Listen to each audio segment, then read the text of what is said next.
So welcome back to Airwaves at boardshop.co.uk. I'm Matt, and I am immensely excited to be joined by the one and only Devon Howard. Devon, how are you?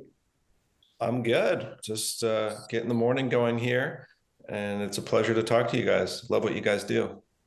Yeah, no, we love what you do. As you can see, I've got a triplane hull behind me that's freshly waxed from this weekend. So, been loving what you do and loving your surfing for a long while. Yeah, and to be honest, loving a lot of what CI has been doing. And I kind of first point wanted to ask is like, how you came about working at CI and really what your main roles are there. Oh yeah, I don't know how much time has passed. This 4 years ago, maybe 5 years ago, and I just came to work at Channel Islands as a consultant, just to help them with marketing. And my background is in journalism, so I've done a lot of work in magazines, and then later on transferred that to brands. And now brands tell their own stories because magazines, as everyone knows, have gone away for quite some time now. And yeah, we just slowly, naturally started working together. There was no grand plan. I'm from San Diego, which is in the south part of California, for those not familiar with the state. And I moved to Ventura, which is about 3.5 hours north of where I live. Wow. Yeah, my wife is from Ventura. We started a young family. She wanted to go home, and she asked if I'd be willing to relocate. And I couldn't imagine it because I'm so embedded in San Diego. I've got a place at a couple spots where I'm top of the pecking order. And at my age, that's a big ask to walk away from all that I'd worked on for decades. So yeah, it was kind of a start over, and was yeah just reaching out and starting to work with people locally. And Channel Islands just happened to need some help at the time, and um, I I was blown away by the whole crew there. I didn't know much about them other than the outside, that they're an incredible brand, and had countless world titles. And some of the best surfing I grew up watching was Tom Curran on those boards. So being in the building, meeting the crew, we just all sort of meshed well together. And we were able to blend my love for storytelling, and it was almost easy in a way because there's such a great brand with an incredible legacy of Al Merrick's designs, and then Britt carrying on that legacy. Yeah, it's pretty cool. I'm stoked every day I go to work. There's so many things we're working on in the future. It's just like endless projects. So we never get bored there. That's amazing. Can't have a better feeling than that, going to work, loving what you do. Excited to see some new projects as well, because um, one of the things that I've noticed as well, and I'm going to say that it coincides with you joining, is how CI have got this success at the moment, especially, and this kind of real traction at the moment in the industry, where you've got probably the best selling mid length, or up there with one of the best mid lengths in the CI mid. You've got a hybrid board in the Rocket Wide, and now the G Skate, and the G Skate's kind of going nuts right now. And also you've got the CI Pro, which is like your high performance shortboard, which kind of like back to the days of Kelly when he was on CI, was more what they were known for at the beginning. It's an actual real mode to cover all bases. And not a lot of brands that we work with can do everything really, really well and have a grip in each market. Is that something that you've planned, or is that something that you've thought, or is it kind of organically happened and you're just stoked with it? Yeah, I think it's very organic because CI has always been driven by the excitement of the people that are in the building, so to speak. So um, in the 1970s, for example, um, the driving designs were egg type shortboards and mini guns like brewer type boards, and then the sting or stingers, whatever you want to call them, IPA. You look at Al's designs during that time and you can see all that inspiration. The 80s come along, Simon Anderson's thruster, and Al sort of saw that, and he and Tom Curran and all those surfers just refined it, and it just continuously happens. Al Merrick always let the surfers drive where they were heading, and the thing with Al that is great about him, that Britt does equally as well and is passed on to Britt, is the ability to listen to the surfer. What are they trying to do? What do they want to do? And so what I think you've noticed in the last few years is there's just a time period where there's a lot of interest levels going on. And maybe the decade prior to that, there was a really hyper focus on high performance shortboards. But if you remember before that period, Rob Machado was doing some really great stuff. Yeah. There was a lot of people forget about it. The biscuit, the single fin, the fish there, so I understand why some people say, oh, CI's just gotten into the alternative thing, and they've always dabbled in it. If you go back to the 90s, Al Merrick had a board, Old Blue, that became the M13, and now it's the M23. They had another kind of mid-lengthy type board that was more what you call a fun shape, really, a thruster kind of high performance egg. It was called the Wave Bandit. So things kind of come and go, like I said, based on what's Britt excited about and what are the team riders excited about. And we have that wide range of team. We have the Gudauskas brothers. They bring a lot to the table. Dane Reynolds obviously brings a lot to the table with the neckbeard too. And then Parker Coffin on the other end of things, even though he's not on tour, he's surfing at that level. So he got really granular with Britt on that CI Pro. And I'll just summarize with this and get out of the way and shut up here, because I could go on forever because there's so much to talk about. The CI for a long time was, build the best boards for the best surfers. That still is the case. Like, that summarizes what I just said. The top pros are really driving things, and the Merricks want to build boards to meet what these surfers have in mind and what they envision, what they're articulating. But the world's changed, and there's just a lot of other people surfing. So we've expanded that idea to build the best surfboards for all surfers. So if we have, I think a mid-length is a good example. You can make the board for beginners and try to appeal to that and say, hey, let's just make surfing accessible and easy.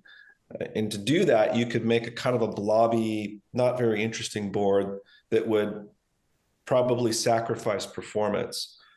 We looked at that opportunity, and when I was there, because I have experience with that, I wanted to match up with our goal, which is, no, let's just make the best version of it. I think that's the success of the mid-length, is that we didn't shoot for down here. We shot for the very best board. And really good surfers get on and they say, in top pros, never ridden one, don't longboard, and say, gosh, that kind of blew my mind. It was so much fun. I'm like a secret mid-lover now. Like, don't tell anybody. And I think that's a win if you have a brand, whatever you're making, and you kind of just aim for the top. Don't try to go for the low bar because you think you're going to sell more, or we're going to make more money if we get more beginners and more average people. Make the board for the best, and those people will come to it because intermediates and beginners can ride that board if they'd like to, So it's just, sorry, go ahead.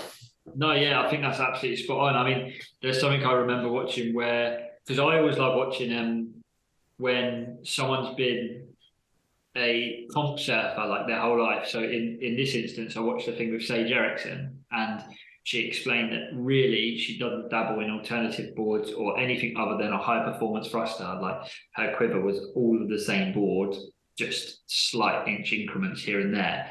And then I watched the clip of her surfing the CI mid, and you kind of see her like halfway through her first wave kind of just be like, wow, like this is a different sport. It's a different feeling. And I thought that was incredibly cool. And, even if they're not a pro, some people in different parts of the world have only had access to thrusters or to certain boards, and then when they get the chance to try a board like the mid Yeah. or the twin pin from Mikey February, or like you say, the rocket wides.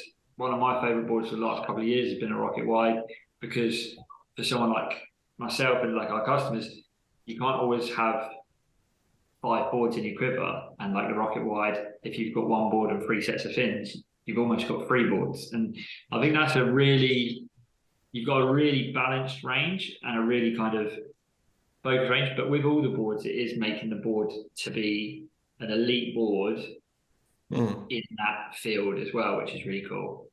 Yeah, I think that more recently, another example of that is the Happy Every Day, because we have, we had the Happy program that's kind of evolved. There's Too Happy and the Happy Traveler, which is the travel version. And we have a board called the OG Flyer, which has a really long legacy. Mike Kalani, in fact, just got a second place finish at Snapper Rocks, riding the OG Flyer in Spine Tech. And there's a lot of interest in that genre, I think, of a shortboard, where you are a shortboarder, you want a shortboard, but you're not a CT level person. The Rocket Wide is a nice all-around one, but then someone who wants it to be even more shortboardy, if you will, the Happy Every Day has done extremely well. Like we trip out on the amount of positive feedback we get on that board, and people are raving about that one lately.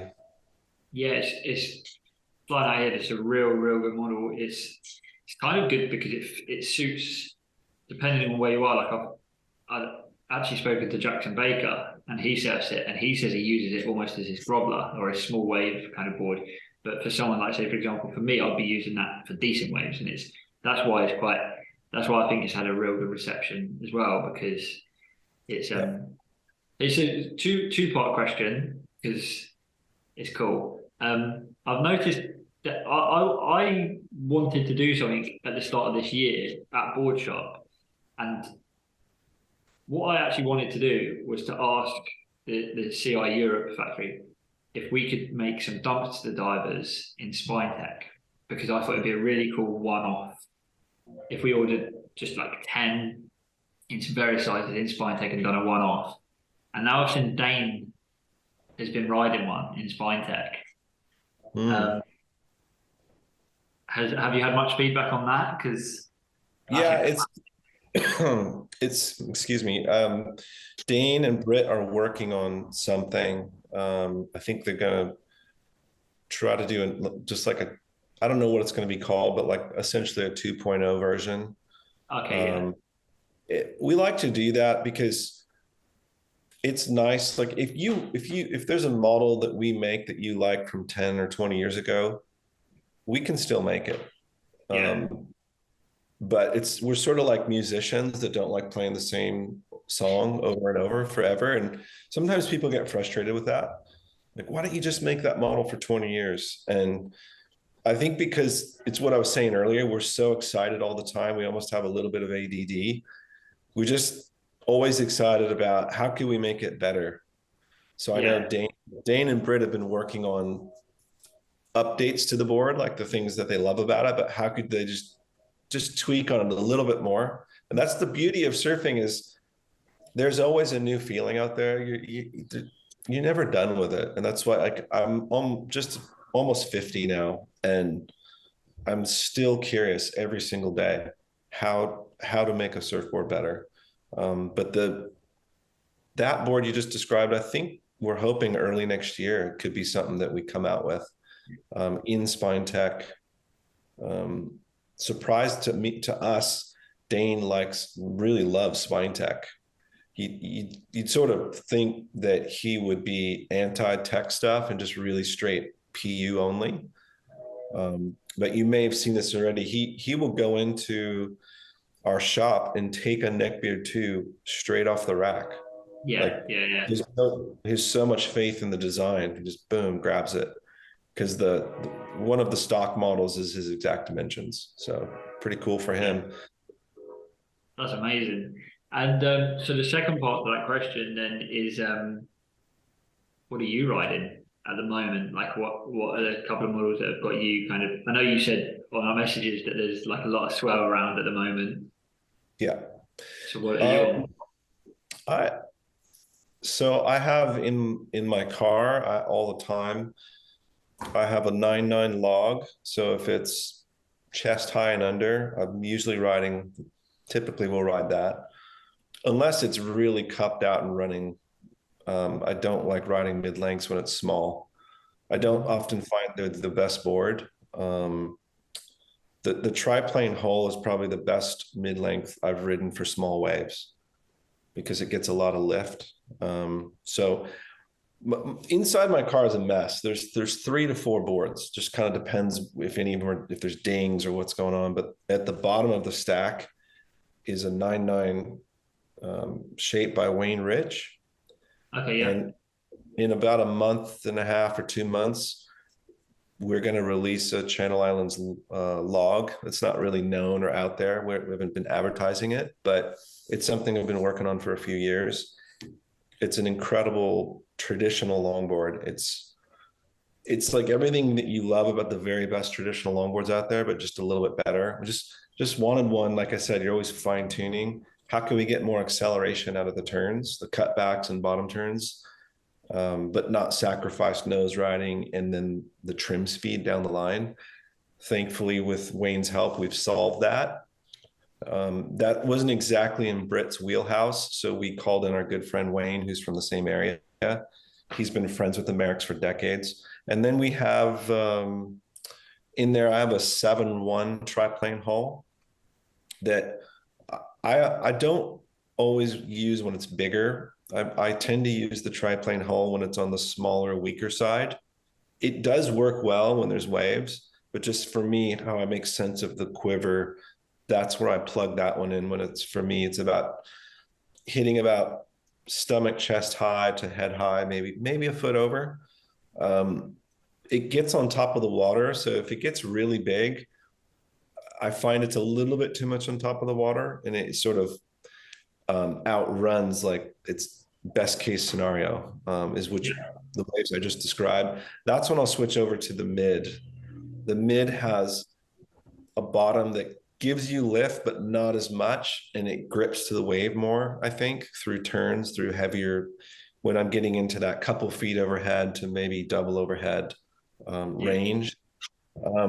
And so, yeah, I really have 4. It's a log, a TPH, and then I have a twin mid, and then I have a 2+1. The twin mid I have is 6'11". I tend to ride them a little shorter. The 2+1 I really love is a 7.1. I found that to be a nice size. And yeah, the TPH is a 7.1 as well. So it is a little ADD, but I guess I could say I'm spoiled. I'm lucky to have that many boards. Not everyone's in that position, and I understand that. But these boards are all glassed pretty strong, so it's not like I'm going through a bunch of these boards. I'll have this collection of boards for the next year or two, be riding the same ones. And between those, I'm pretty dialed. And then picking between the twin and the 2+1, if it's really facey, kind of open waves, calling for more creative turns, I like maybe the 2+1 a little more. It's just more forgiving. Yeah, the turns feel more buttery to me.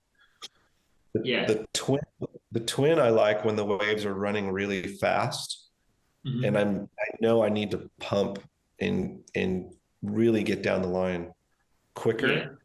So if it's like a Kira type of wave, something like really grinding, that's how I decide between the two. If you could only pick one, I think you would just base it off of where do you typically surf. I think if you surf point breaks that are long and running, the twin could have an advantage, I think, because you can make sections. If there's people trying to drop in on you, you can kind of go fast enough to make sure they don't drop in. The 2+1 does really nice, quick mid-face turns and does a little bit tighter of an arc. But maybe the the 2+1 isn't as fast in the actual turn or when you connect the dots. I'm talking a minute difference, but when Yeah. you're on the twin, when you engage off the bottom, especially for me, I ride the AMK, which is a bigger fin.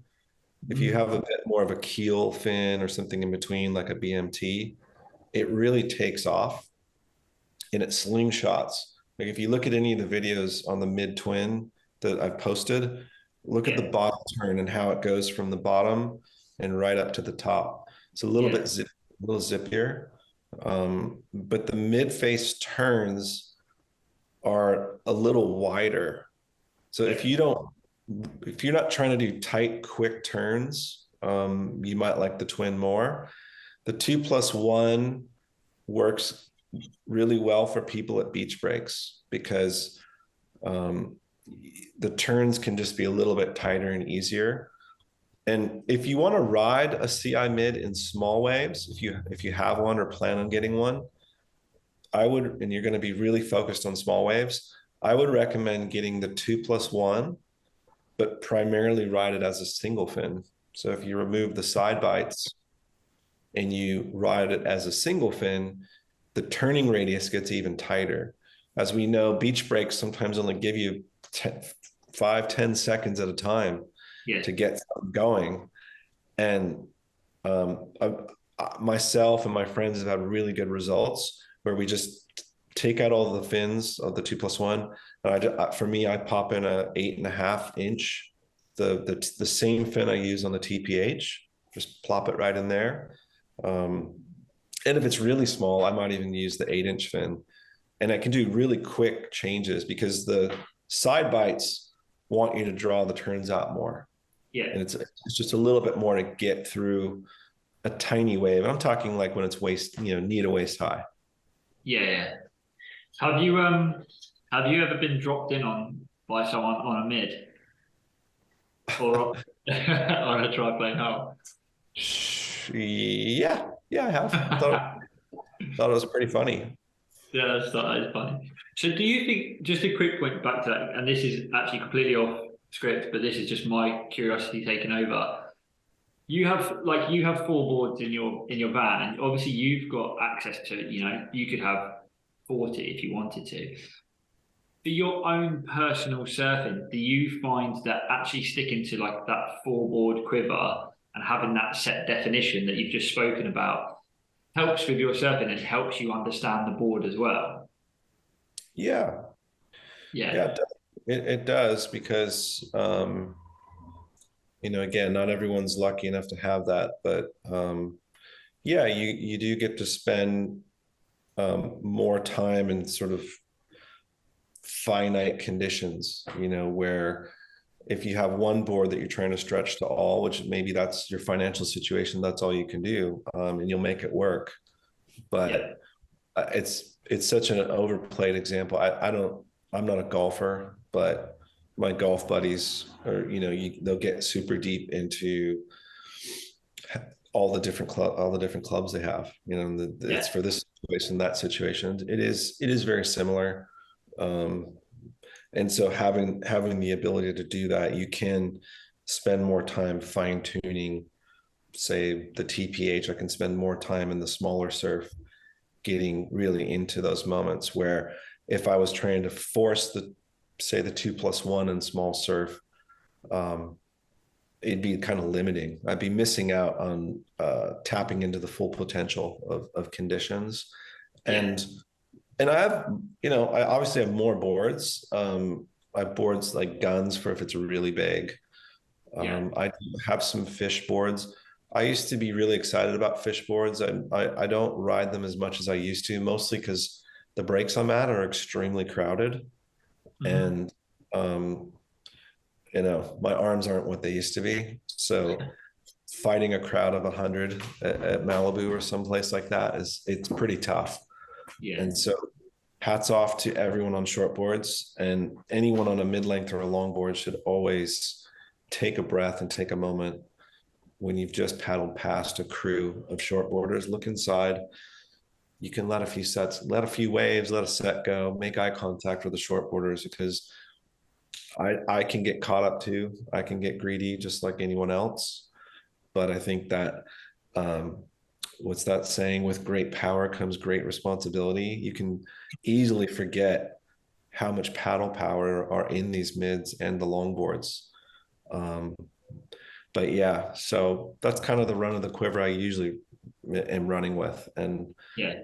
I'll swap them out based on what the waves are doing. But that usually covers my needs for Southern California. It doesn't get terribly big here very often. No. Well, that's like this triplane hole here. Actually really surprised me. I didn't.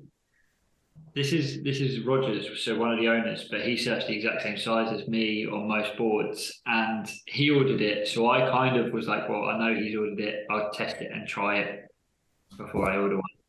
And yeah, I've not stopped surfing it the last couple of weeks because it's going into smaller season here. And I kind of earmarked it as like for when it's clean and like running. But I've had it in some really kind of wind swells, some short period swells, some like beaches and stuff. And I think it goes so well, the lift and the maneuverability. But I find it projects really well. Yeah. You see a section closed down and you could just project around it. So I love it, and I think it's kind of, once you understand it, it's it's a really cool board to surf, and you get such a cool feeling from surfing Yeah. it. So, and Yeah. I've surfed the mid a lot. I've surfed the mid like exclusively for a whole winter. Not this one, the one before, and stuff like that. And that was the 2+1. Yep. So, and yeah, love it. Love how Yeah. it works, love the speed, and like you say, yeah, with great paddle power comes great responsibility for sure. Uh, Yeah. yeah, Well, you might be liking on the triplane hole as well is the freedom. There's a feeling of freedom on the wave face that a single fin provides. And that's why surfers like Joel Tudor have really stuck to their guns, so to speak, and just really dedicated to that single fin. When you're going from point A to B across the wave face, you don't feel the fins as much. no, And that's a really neat feeling. It really, I think it opens up your inner style. Like you feel more expressive, if that makes sense. Like hmm I don't know. It's such a cool feeling. And then the 2+1 is someone who's it really suits people that want to pin it and just really bury that rail and drive from the different points really on rail and pushing, like hmm giving the board all they can. yeah, That's at, I'd say that's really where my heart's at. You know, I'm a bigger frame guy. I have some weight to throw around. I'm 6'1". I've got a dad body now, so what I'm like 190, 195. I don't know what that is in kilos. It's divided by 2.2. Anyone who's good at math, real quick. It's at 86 or 7, something like that. And yeah, um, so I'm always kind of thinking that way. Even on a log, I just love pushing a lot of rail through. And you can absolutely do that on the TPH. mm. I just found that when it gets big and wild and there's a lot of surface tension, like I've ridden in double overhead waves, there was a lot of wind. I wasn't low enough in the water, but some people just absolutely love that feeling, because they don't Yeah, want to feel any friction, no resistance. Some people surf on top of the water more, like a Joel Tudor does actually surf on the top of the water more if you watch the waves when he's turning. And there is no one, just as you know, you sell surfboards. There's no one solution. There's no one, this is it. This is going to solve everything you need. But there are boards that if you're on a limited budget, you can make a educated purchase, I think. Like yeah, for short boards, you could do something like a Happy Every Day or something like a Rocket Wide or a G Skate. You'd probably be okay in most conditions. The mid length, if you did get a TPH, you'd be totally sweet, because if it was kind of small, you'd get that lift we talked about, and you wouldn't really have to change your fins around. Like the CI mid's an Unreal board. yeah, It tends to like a little more space. You need a little more canvas. That's why I always say they're really optimum at chest high and above, because then you start having room to move all that rail around. Yeah. It's hard to maneuver all that rail, right? When it's like waist high. I found that, yeah, it just doesn't, you feel like when, like, if you want to engage the rail, like half of it's above the lip and then you've got to bring it back down and doesn't fit in that. Yeah, 100%. You can make it work, but you're probably at that case, you're probably better off maybe on a log. Yeah. Depending on how crunchy it is, or maybe like a fish or, whatever, mini Simmons bar of soap, something with a short rail. Yeah. Yeah. No, yeah, I completely agree. And like even if we're talking exclusively CI, depending on where you are, you could get one of the classics like an Average Joe or like an Ultra Joe, or like you say, you could, like you do, or pair it with like a tri-pane hull and get that feeling as well, which is cool. So essentially, you're the marketing manager. I'm the marketing dude. I don't actually have a marketing guy. So the perfect question for a marketing guy, and this is going to put you on the spot, and then we'll wrap on this because we don't have too much time, and I know you've got a busy day. Your team of surfers is incredible. Like anyone would want Michael February, especially as a marketing avenue. Mikey February, Dane, like world #1 in Jow, the Godowskis brothers, Parker Coffin, H. Sage, all of them amazing. But if you had to pick one surfer who's not on CI to be on CI, who would it be and why? Well, that's a pretty open-ended question. Can we narrow it a little bit? Do you want to? Are we talking shortboard? Are we talking mid lengths? Who would you choose? So if you was like, okay, look, this is the one person who I'd love to have ride for CI with. Probably Torren Martin. Yeah. We've got incredible shortboarders. Like, of course, you can always have more, but I mean, the team that our team manager Brent Power has built is really solid on shortboard, and there's so many coming up. Or maybe I take that back. I mean, I'd say Stephanie Gilmore.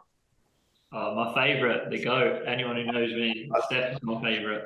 I would love to see Steph. I mean, she's so embedded with GH. Yeah.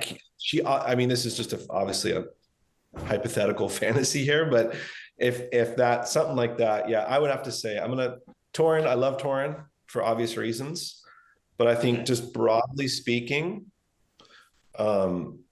she's the best, like the greatest of all time. I mean, she's just incredible and a beauty in every sense. And because we do so many different boards, I think she'd have a lot of fun working with Channel Islands. Like she'd have to be endless possibilities. I completely agree. I think that's an incredible pick because actually with the Torum pick, he surfs a range of boards, but they're all semi-similar fishes and mid-lengths. Whereas Steph would surf the CI Pro. She would get on a 1980s Black Beauty. She would then get on your log that you're about to release. So I think that's a great pick. As a marketing manager, you couldn't, she is phenomenal. And do you have any poll? Can you make this happen for us? I'll do my best. Call. If it does happen, I'll be claiming it, even if it's nothing to do with me. But no, that would be incredible. I'll speak to Stefan Torren for you. Yeah, no, that's Torren's. He's doing great with Simon Jones over there, and it's really cool what they're doing. I get messages all the time. When are you going to do the Morning of the Earth? When are you going to do the CI mid with the channels? And I'm like, that's their thing. Like why would we copy that? Like we're really happy with what we have. And I'm not here to say what's better. I'm not that kind of person, but we're freaking stoked. And I think if you look at the boards and the feedback, we're on to something. And there's clearly something going on with what they're doing because there's a ton of excitement. It's just they're hard to get a hold of his boards. That's the thing. That's with him. That's part of the reason why people want one, and why people potentially would want CI to do one, because it becomes more accessible. But on the flip side, would you walk into Simon Jones's Shape and Bay and go, "Oh, can you shape me a CI Pro?" You wouldn't do it. So there's and that's the same thing. Is you don't ask for a Simon Jones. But if you want the Simon Jones, you probably have to go to quite a long length to get one because of the lead times and how busy he is. He's still he's got a crazy small operation for how big it could be, but he's staying true to his core, and that's cool. But there's both sides to it, so it's quite funny. But God.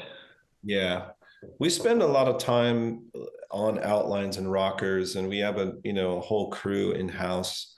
We have all of Al Merrick's templates still, every single one, and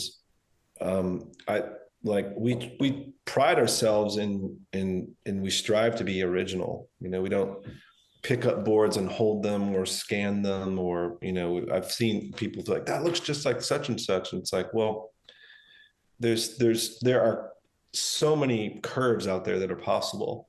Yeah. But a curve and an outline doesn't make the surfboard. And I think sometimes some people don't understand that. They'll see an outline of a board and say, that looks like such and such. But there are so many things that go into the board that completely change the ride. The most significant thing from my experience, is the fins. The fin setup, the template, and the placement is a massive factor.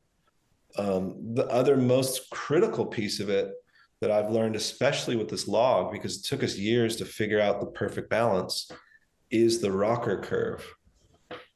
Yeah. The way from tip to tail, how that rocker flows and where the tipping point of it is. Because you drop the rocker here, it can give you plus or minus trim. It can affect the paddling, and it can affect the overall flow of the board. And then how those rails are connected with that flow, and where this thing's turned up or down or tucked. Infinite possibility.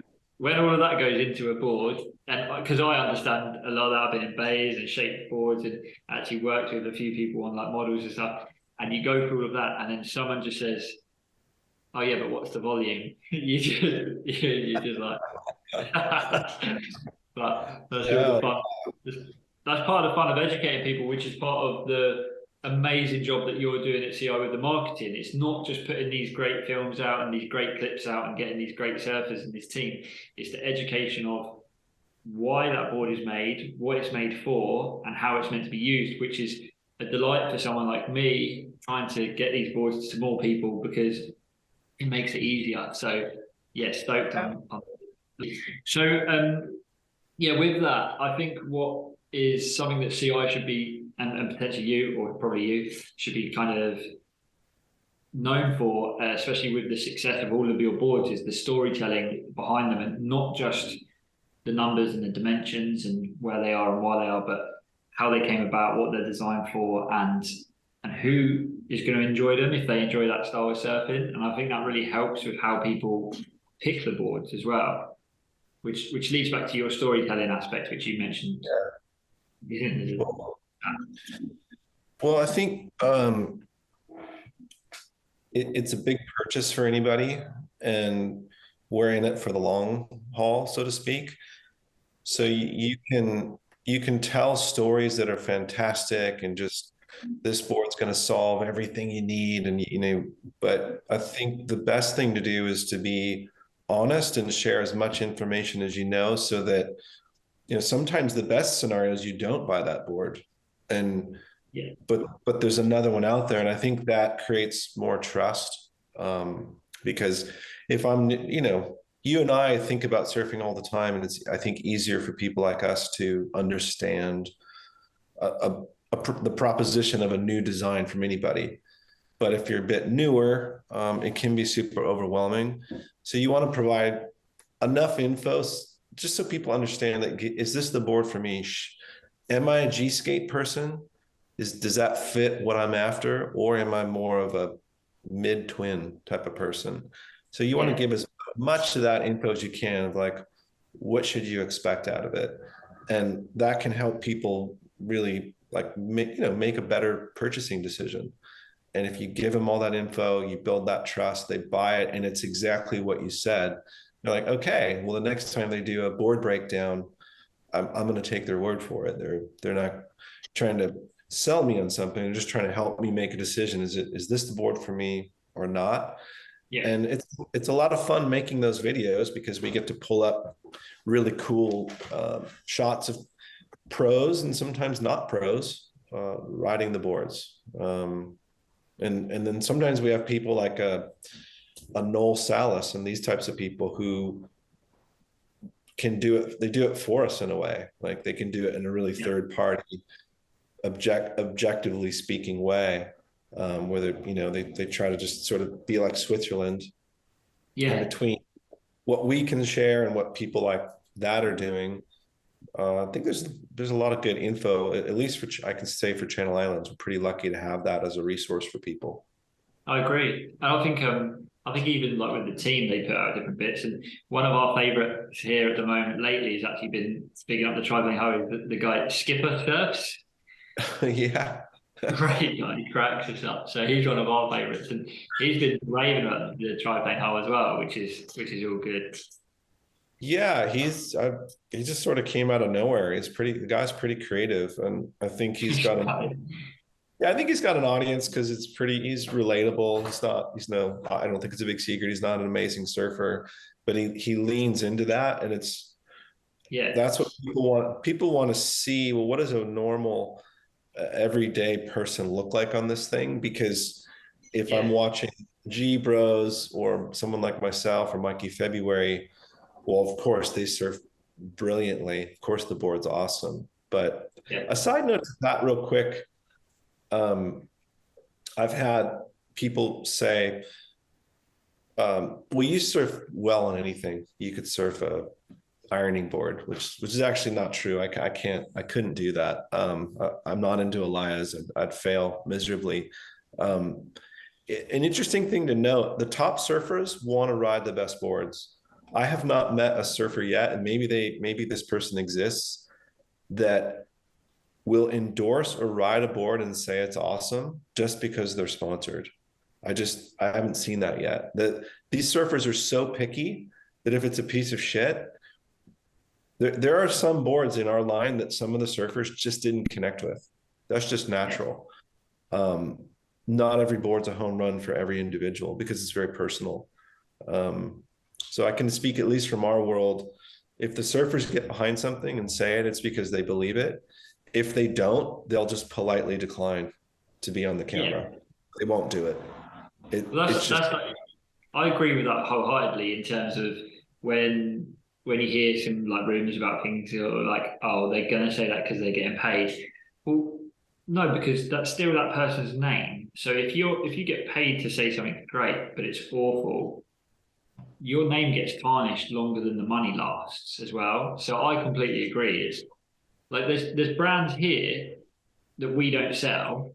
Say for example, to be kind of careful with it, really, really cheap wetsuits that you can buy in supermarkets. We don't sell them because we wouldn't put our name to them because we don't like them because the quality is awful. So our budget wetsuit is a good wetsuit and an amazing wetsuit compared. And we could make more money selling super cheap wetsuits with more margin because they're rubbish, but we care about that product. And I think that goes to that same point about a pro or Noel Salas or Skipper, even Skipper, what I like about Skipper, which is similar to your point, is there's product he's given that he won't say is good if it's not good, which I think is a big plus point of his, is even though he's a bit of a jokey kind of guy and all this, he doesn't say something's good for the sake of saying it's good. And that means he's trustworthy. So it builds that base as well. So yeah. But I've seen a CI board or two that he's had of ours that I read the comments, and he liked some aspects of it, and some he didn't. It felt pretty honest, and there were other mid-length designs that he preferred more. So I think he is a guy like that is building trust by not. You can't just say everything's awesome. It's because it's not. Not everything's awesome. I mean, no matter how positive you are, you don't want to hurt someone's feelings. You're not doing the public any good by steering people into things that aren't appropriate for them to ride. 100%, and exactly that is, he doesn't like it, but the waves he surfs look pretty weird and pretty bad. Yeah, so small closeouts. Yeah, a lot of closeouts, and so I can understand why he actually really likes the triplane hull. And at the same time, if he was trying a mid with a 2+1 in those waves, he probably wouldn't like it, and that's just there's a million and one out there. So well, it's what we said earlier. Too much rail. Yeah, exactly. But hey, I'm going to let you go because you've got way more important things to do at CIM with your life than sit here and talk to me for any longer. But your time is hugely appreciated to myself personally and to us here at Boardshop. So thank you so much. Yeah, thank you. Thanks for supporting us. And you guys put out nice content for your customers. And I can only imagine they appreciate what you guys are doing. So thank you.